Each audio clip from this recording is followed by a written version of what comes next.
Hi friends, आज मैं आपको इतिहास के वो पन्ने पर ले जाऊंगी जिस घटना को सुनकर आपके रोंगटे खड़े हो जाएंगे। तो इस वीडियो को पूरा देखिए और जस्ट फील करो उन लोगों के दर्द को। समय 1757 जब पहला बैटल ऑफ प्लासी हुआ था सिराजुद्दीन दौला और ईस्ट इंडिया कंपनी के बीच में। सिराजुद्दीन दौला नवाब था बंगाल का, ठीक है। उसकी इसी वॉर के बाद से ऐसा माना जाता है कि जो ब्रिटिशर्स की जो राज था वो पूरे इंडिया में धीरे धीरे फैलता गया। मतलब कि ये पहला वो था जिसके बाद बस ब्रिटिशर्स एक्सपेंड करते गए, ईस्ट इंडिया कंपनी एक्सपेंड करती गई। और इसी के बाद जस्ट बैटल ऑफ बक्सर हुआ जिसमें अवध, बंगाल और मुग़ल एम्पायर, ऑलमोस्ट सारे मुग़ल एम्पायर्स आ गए थे। जो बैटल ऑफ बक्सर था वो 1764 में हुआ था। तो उसी के बाद ऑलमोस्ट नहीं, मतलब बंगाल का जो पूरा ही रेवेन्यू सिस्टम, सारा ही टैक्सेशन सिस्टम डायरेक्टली कंपनी के अंडर में आ गए। तो उन्होंने 1765 में डुअल सिस्टम ऑफ गवर्नमेंट को अप्लाई किया। डुअल सिस्टम ऑफ गवर्नमेंट के अकॉर्डिंग जो सारी पावर होगी वो कंपनी के पास होगी, बट ऐसा होगा कि सारे इंटरनल और एक्सटर्नल अफेयर्स से बचने के लिए जो नवाब होंगे वो टैक्सेस लेंगे डायरेक्टली फ्रॉम द सिटी से डायरेक्टली लेंगे, बट वो सारे जो टैक्सेस है वो डायरेक्टली दे देंगे कंपनी को, जिससे कि ऐसा था कि कंपनी के पास पावर था विदाउट रिस्पॉन्सिबिलिटी। इस लॉ के इम्प्लीमेंट होने के बाद 1766, 1767, 1768 में नियर बाय मतलब कि 5.7 मिलियन बंगाल से उन्होंने प्राप्त किया। फिर उन्होंने वो सारी मनी को यूरोपियन अपने जो देश में भेज दिया। यदि मैं बंगाल की फीचर के बारे में बात करूँ तो बंगाल सच बोलूँ तो बहुत ज़्यादा ही रिच स्टेट था उस टाइम पे।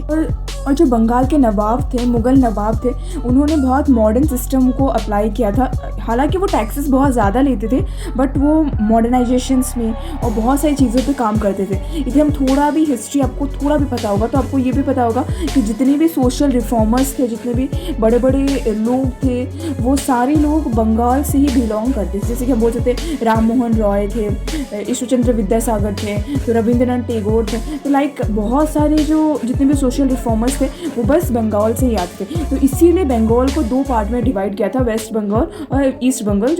जो ईस्ट बंगाल है वो बांग्लादेश में कन्वर्ट हो गया क्योंकि वहाँ पे मुस्लिम सिटीजन ज़्यादा रहा करती थी। और जब डिवीज़न हुआ था तो मुस्लिम सिटीजन पाकिस्तान के अंडर में आ गई थी। तो वो बहुत अलग टॉपिक है, हम कभी उस पर लेटर ऑन डिस्कस करेंगे। तो 1770 में बंगाल में एक ऐसी घटना हुआ जिसने बंगाल को पूरी हिला के ही रख दिया और उसका प्रभाव अभी भी हमें नज़र में आता है। यदि आप यहाँ तक पहुँच गए हैं, यदि आपने यहाँ तक कंटिन्यू वीडियो देखा है तो प्लीज़ लाइक द वीडियो, क्योंकि इसके बाद जो मैं बताने वाली हूँ तो वो बहुत ज़्यादा ही पेनफुल मोमेंट था। मतलब कि जब गवर्नमेंट ये जो कंपनी थी वो इंडिया में डबल सिस्टम को लेके आई थी, तो उन्होंने बहुत ही रैपिड से हर साल एक टैक्सेस को फिक्स करके नहीं रखती थी। तो टैक्सेस को बहुत इरेगुलर फॉर्म में इंक्रीज़ करती जाती थी, जिसके कारण ना तो नवाब लोगों को बचा पाते थे, प्लीजेंट्स को बचा पाते थे, ना ही कोई और। इसके कारण क्या हुआ कि जितनी भी सारी मनी थी उन्होंने बचा के रखी थी प्लीजेंट ने, वो सारी खर्च हो जाती थी कि रेवेन्यू देने के लिए। तो 1770 में क्रॉप फेल हो गया बहुत, मतलब कि बारिश हुई ही नहीं उस टाइम पे, जिसके कारण पूरी ही क्रॉप जो थी वो सारे नष्ट हो गए। और क्या हुआ कि उस टाइम एक बहुत ख़तरनाक बीमारी फैल रही थी जिसका नाम था स्मॉल पॉक्स। स्मॉल पॉक्स और चिकन पॉक्स में डिफरेंट होता है। स्मॉल पॉक्स चिकन पॉक्स से ज़्यादा खतरनाक होता है क्योंकि उसमें एक तो बहुत मोटी सूजन हो जाती है, पूरी शरीर में वो फैल जाता है और उसके अंदर पदार्थ फिल हो जाता है, जिसके मतलब कि उसके फूटने से वो जो ना स्प्रेड आउट बहुत ज़्यादा ही होता है। तो ये पूरी जो डिज़ीज़ थी उसका उस टाइम पे कोई भी सोल्यूशन नहीं था।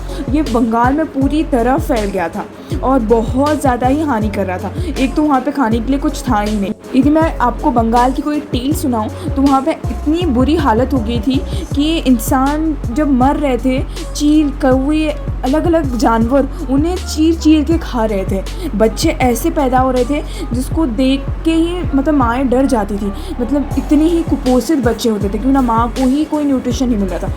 लेकिन इसमें भी एक बहुत ख़राब बात ये थी कि ब्रिटिशर्स को ये बातें बहुत पहले ही पता चल गई थी कि फेमिना आने वाला है। ऐसे सिचुएशंस देख के। तो उन्होंने पहले ही प्लीज़न से सस्ते दामों में बहुत सारे अनाज को ख़रीद लिया था ताकि वो अपने आर्मी को खिला सके, वो उनको बचा सके। आप एक चीज़ सोच सकते हो, उनको पहले से ये पता था, फिर भी उन्होंने इंडिया के लोगों को बचाने के लिए एक भी स्टेप्स नहीं लिया।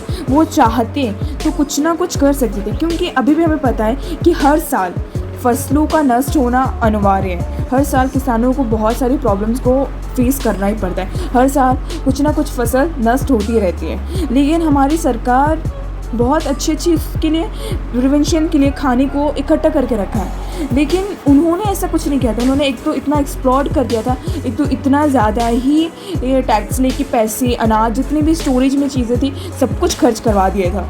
वो सीन जो है ना, एक ऐसा पेनफुल मोमेंट था, यदि आप सोचो ये बहुत ज़्यादा ही बुरा लग जाता है। उसके बाद ब्रिटिशर्स को इस चीज़ों से कुछ भी मतलब फ़ील ही नहीं हुआ, क्योंकि उसके बाद जो आए थे वॉरेन हस्टिंग और कॉर्नवालिस, उन्होंने तो भाई बहुत ख़तरनाक काम की कि उन्होंने बहुत सारी चीज़ें ऐसी की। मतलब एक तो फेमिना के बाद जो सिचुएशन हुआ 1800 तक, और 1800 के बाद वो तो दिल दहलाने वाली है। लेकिन हाँ, आप भूलना मत 1857 वाला वॉर देखना, क्योंकि उसमें आपको बहुत ज़्यादा ही क्लियरेंस मिलेगा और वहाँ पे आपको बहुत सारी चीज़ें आपकी क्लियर होती जाएगी। क्योंकि उस वॉर में जो सिपाही थे, पहला सिपाही मूवमेंट्स वो सारी हुए थे और सारे लोगों ने कैसे आवाज़ें उठाई थी, और वो सारी चीज़ें आपको वहाँ पे क्लियर होगी। वो मेरा नेक्स्ट वीडियो है, तो उसको देखने के लिए please subscribe the channel and thanks for watching this video. जय हिंद, जय भारत।